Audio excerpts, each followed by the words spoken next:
Saan nga bang lugar sa Pilipinas ang pinakamagandang puntahan at pasyalan? Ano-ano ang mga top attractions sa bawat destinasyon?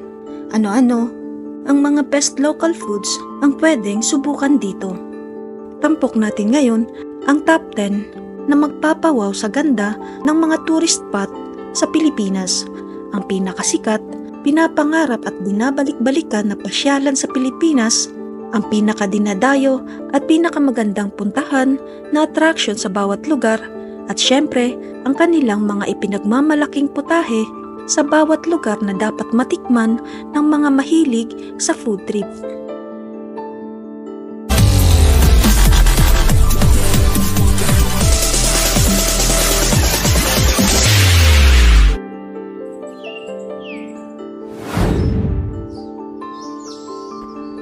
Ang Camiguin, na pangalawa sa smallest province in the Philippines, ay kilala bilang island born of fire dahil sa mga nangyaring pagsabog ng mga bulkan na humubog sa lalawigan libo-libong taon na ang nakakaraan. Tahanan ito ng 7 bulkan sa Pilipinas at kilala din sa maraming bagay tulad ng taglay nitong natural beauty, cultural treasures at local delicacies. At kabilang nga sa top tourist attraction dito ay ang Sunken Cemetery, ang dating sementeryo na lumubog dahil sa malakas na pagsabog ng Mount Vulcan noong 1871. Kilala sa kanyang iconic landmark na malaking monumento ng krus sa gitna ng dagat na simbolo ng mayaman na kasaysayan ng lugar at mga tao dito. Ang natitirang tanda ng lumubog na sementeryo dahil ang ibang parte nito ay natabunan na ng mga corals. Kilala din itong sightseeing spot, snorkeling at diving spot.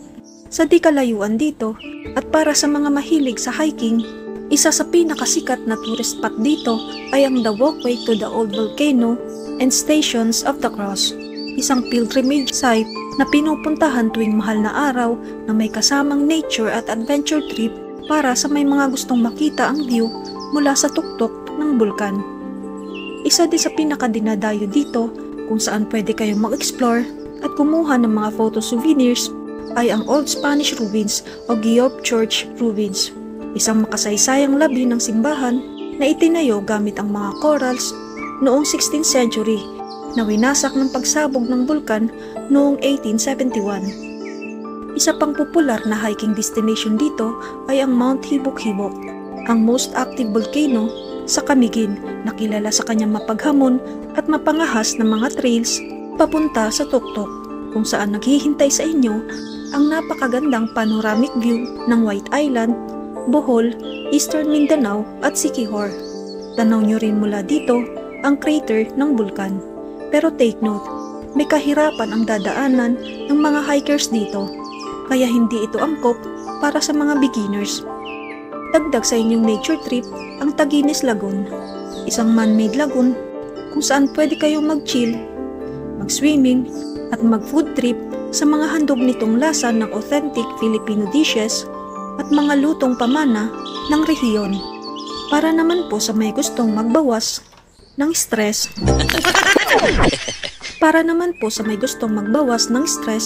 may mga sakit-sakit sa katawan at gustong ma-improve ang skin health, ang Ardent Hot Springs ang para sa inyo.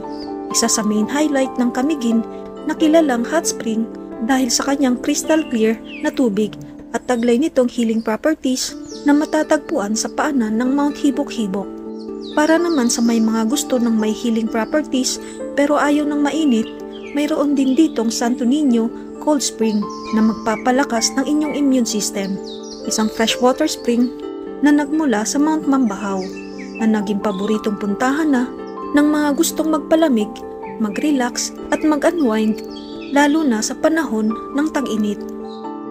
Para naman sa mahilig sa falls at mag-trekking, mayroon din ditong Binangawan Falls, itinuturing na isang hidden gem ng Camiguin at kilala rin sa kanyang crystal clear na tubig. At gaya ng nabanggit na hidden gem, hindi ito ganun kadali marating, kaya mas maganda na may guide kayo papunta dito. Hindi man ganun kadali marating ang lugar, pero kung kayo ang tipong mahilig sa nature, sulit na sulit ito para sa inyo. Kung kayo naman ay tipong ayaw maglakad ng malayo, mayroon din ditong Tuasan Falls na mas accessible at hindi required ang trekking. Sa parking area pa lang ay maririnig mo na ang bagsak ng tubig. Isang 20-meter high na waterfall na napapalibutan ng malalagong halaman na siguradong magugustuhan ng mga nature lovers. Ang Katibawasan Falls naman ay ang tallest waterfall sa Camiguin. Isang 70 meters high na waterfall na manliliit ka talaga sa sobrang taas. Ito ang pinaka-famous na waterfall sa Camiguin, hindi lang ng mga local, maging ng mga international tourists. Ang Mantigui naman ay ang protected marine sanctuary na kilala sa kanyang pinong puting buhangin. Malalagong puno, nagkalat na coral reefs, at malalaking sea turtles na malayang lumalangoy sa paligid ng isla. Ideal para sa mga mahihilig sa snorkeling, diving, at mag-chill sa tabi ng dagat. At ang famous, must-visit tourist destination na hindi makukumpleto ang bisita nyo sa Camiguin kung hindi nyo ito mapupuntahan ay ang White Island. Sa katunayan, isa ito sa pinaka-binabalik-balikan ng mga turista dito. Isang sandbar na kilala sa kanyang naiibang kinis at pino na puting buhangin na may napakagandang view ng Camiguin kung saan pwede kayong mag-swimming, snorkeling, o mag-chill lang habang pinapanood ang sunrise o sunset.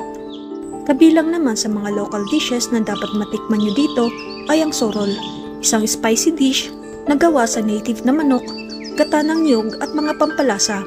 Ang lechon de Camiguin na madalas itinuturing na isa sa best lechon in the Philippines. Ang pastel de Camiguin na isang tinapay na pinalamanan ng yema, di naman kaya ube, makapuno at iba pang flavored fillings. Ang kiping na isang crispy wafer na gawa sa ginadgad na kasaba na nilalagyan ng latik sa ibabaw. At ang lansones ice cream na gawa sa kung saan sikat ang Camiguin sa pagkakaroon ng pinakamatamis na lansones sa Pilipinas.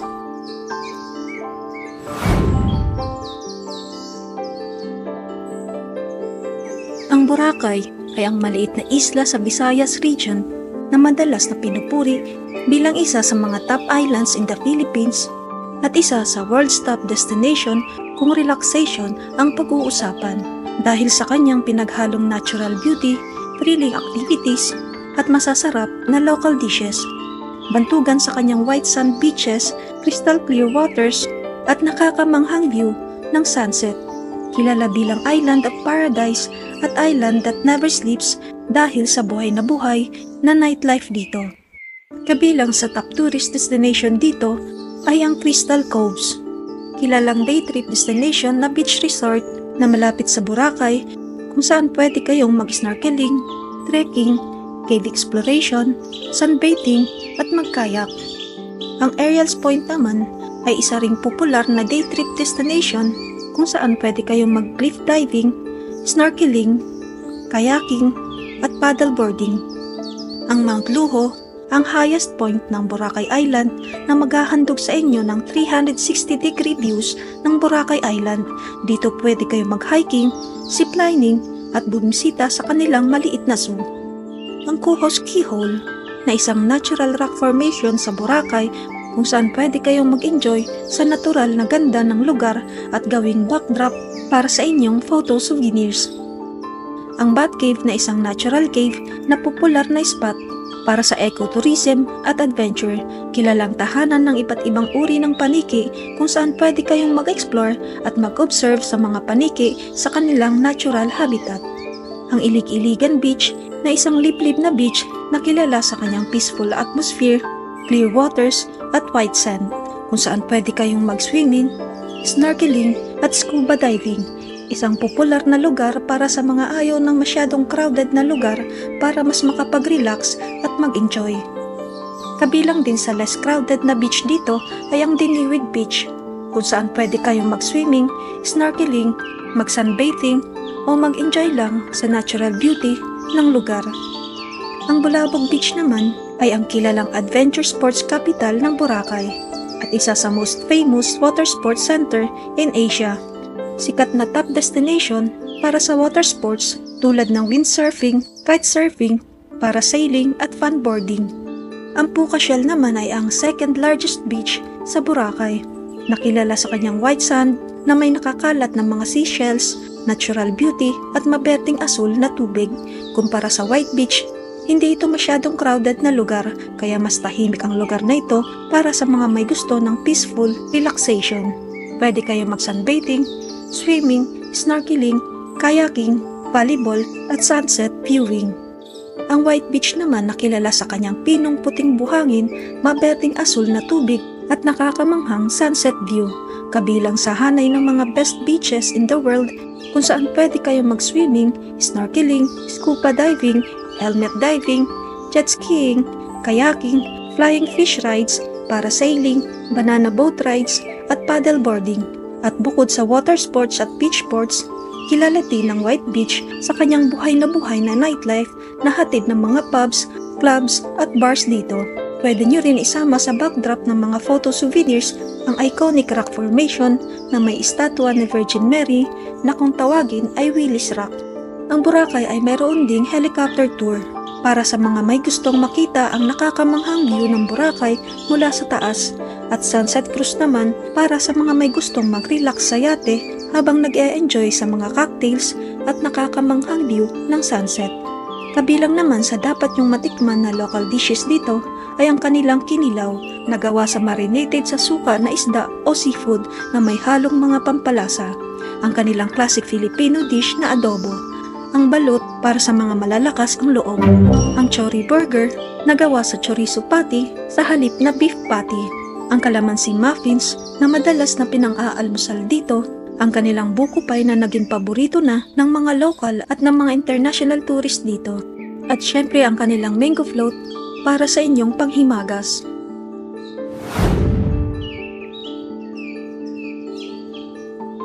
Ang Bohol, nakilala din bilang Heart of the Visayas, ay ang Asia's rising tourist destination dahil sa malawak na hanay ng mga attraction ng pinagsamang natural beauty, adventure, culture, at history para sa mga nature lovers, history enthusiasts, adventure seekers, at mga eco-tourist. Kabilang sa mga historical sites dito ay ang Blood Compact Shrine.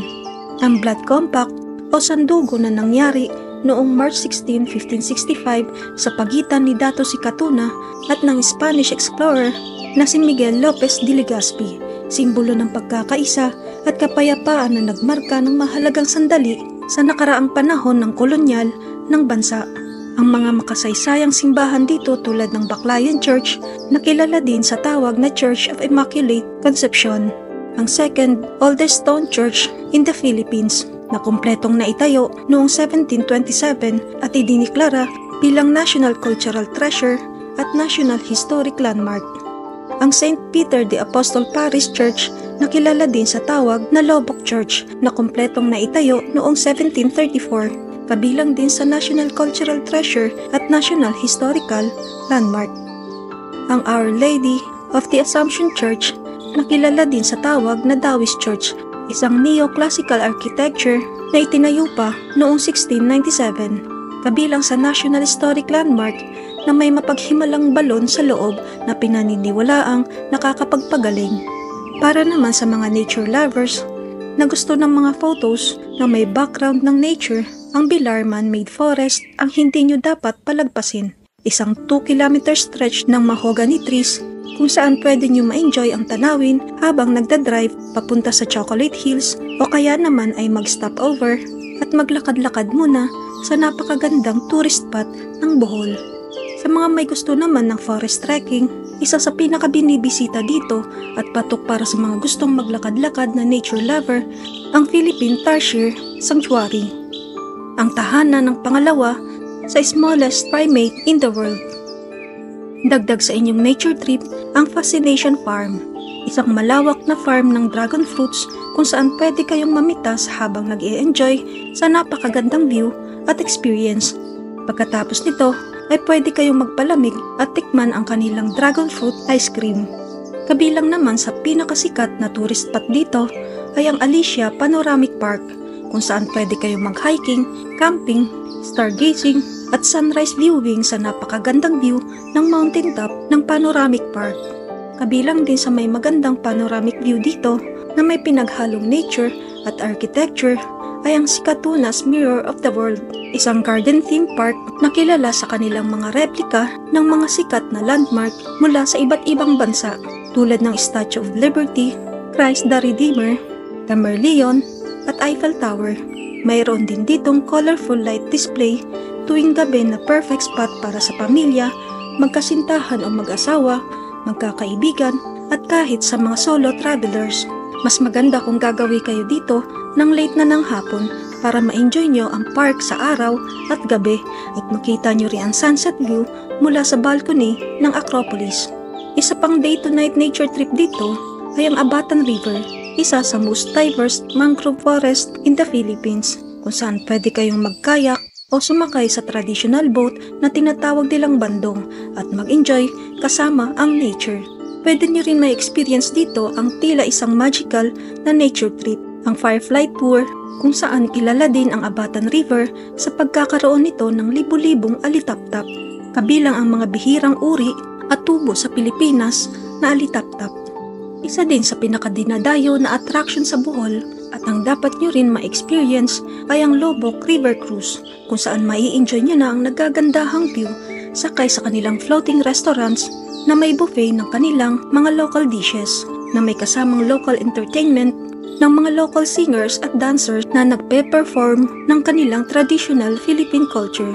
Para naman sa mga mahilig sa nature trip at adventure, bago subukan ang Lobok River Cruise, pwede kayong magawi sa napakagandang view ng Lobok Ecotourism Adventure Park, kung saan pwede kayong mag-bamboo rafting sa Lobok River, mag-hiking, cable car riding, o kaya naman ay ziplining.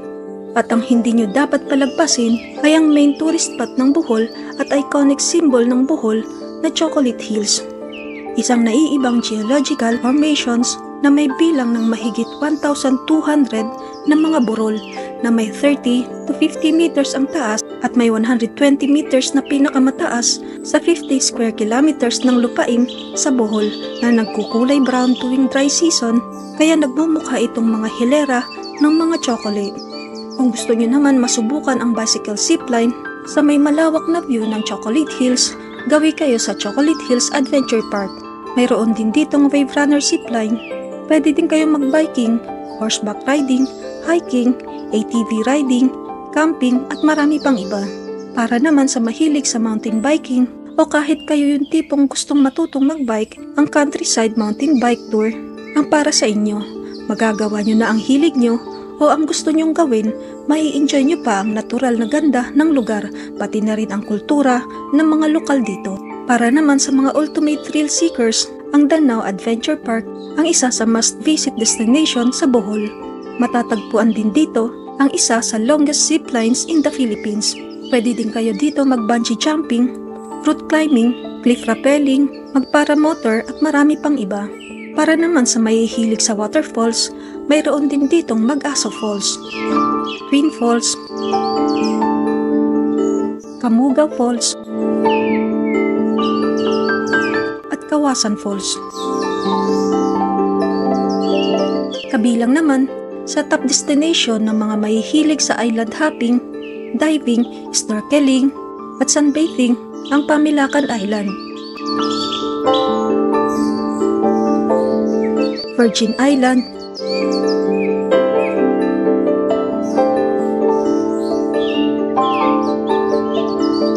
ang Balikasag Island,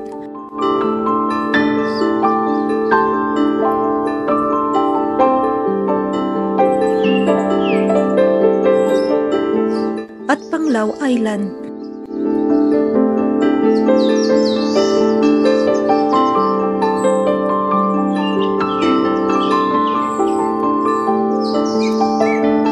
Kabilang naman sa mga best delicacies at unique flavors ng Bohol na dapat niyong matikman dito ay ang halang-halang, isang spicy dish na gawa sa ginataang manok o di naman kaya ay baboy na may papaya, dahon ng sili at mga pampalasa.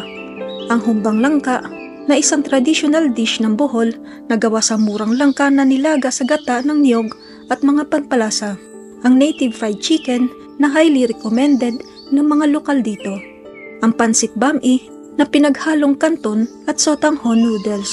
Ang takla in gata na isang traditional dish na gawa sa freshwater shrimp o ulam na niluto sa gata ng niyog at mga pampalasa. Ang kalamay na gawa sa malagkit na bigas, coconut milk at brown sugar na madalas makikita sa pasalubong shops sa Bohol.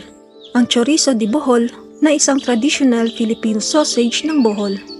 Ang sikat na snack ng Bohol na peanut kisses, nakahugis ng iconic chocolate hills na cookies at ang kanilang organic ice cream na may iba't ibang flavor tulad ng chocolate, vanilla, durian, malunggay, pandan, dragon fruit at marami pang iba, gawa sa organic ingredients na perfect sa mga may dietary restrictions at sa mga may gusto ng healthier options.